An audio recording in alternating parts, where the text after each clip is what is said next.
In this video, you will learn how you can see the password you have on Roblox. It happens we always have Roblox application, but if by chance you do not remember the password and you want to see it from the application, I tell you from the beginning that you are not going to be able to see.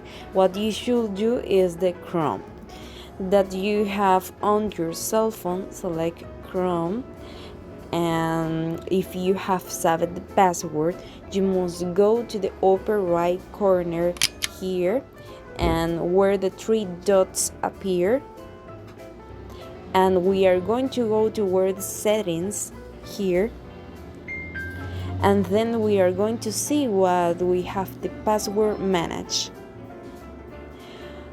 This option, when we are here, what we are going to do is look off here for Roblox and Ether.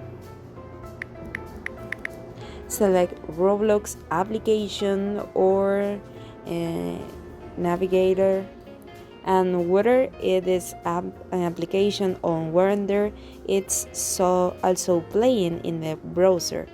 We can see the password and copy the password, and it is quite simple, but I have saved this. So thank you very much for watching this video, and please send to friends.